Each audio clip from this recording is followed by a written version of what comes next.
And today I'm doing my book review on The Pacific, Voice of the Pacific by Adam Makos. I love this book. I gave it a 5 out of 5 stars on Goodreads. I really enjoyed this book. Excuse me. It's really gotten me back into wanting to read more books like this because I own several books and there's books I've been trying to buy for cheap and I haven't been able to. So if you guys know some good places to get cheap books, I try to buy books either off of Amazon. I like to go to the half-price bookstore in my area, or there's A-Books and Surf Books online, but it's hard to tell because sometimes you still have to pay for shipping, and most of the books I've gotten from those online places, they still have been in very good condition, but it's very difficult to know. That's why I like going to a store so you can actually see what it looks like and what shape it's in. So this book talks about John Basilone, Eugene Sledge, and Lucky, which were 3 of my favorite characters from the Pacific TV show. I really enjoyed the show. I prefer the Band of Brothers to the Pacific, but some of those men's characters, they just had an amazing character and great qualities and great friendships, and their heroicness, their willingness to fight for their country, to put their life on the line. It's just so amazing and endearing to me. I'm so grateful for all the people who have fought for our freedom and for our liberty, and people who were willing to do it at such a young age when they didn't know what was going to happen. They were like, well, I need to go fight, I need to go join the military, I need to go join the Marines.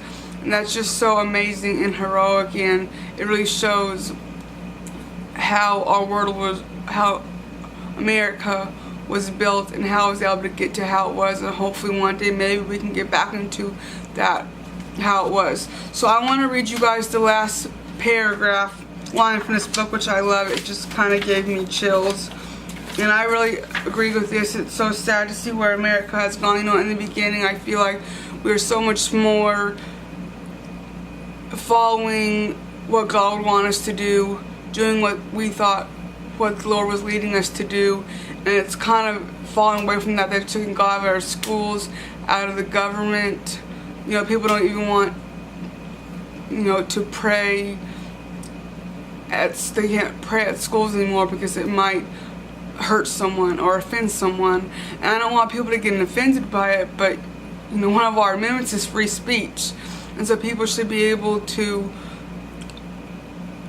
do those things that they feel that they need to do and they feel called to do it without being backlashed about it. So let's get started. It says right here, okay, this is from Clarence Rea. I'll read this whole last paragraph. I'll be 92 soon. I've got everything to be thankful for. A great family, a great wife, a bunch of great friends. I thank God that I'm still here and still able to get around and take care of myself. I'm one of the luckiest men on earth.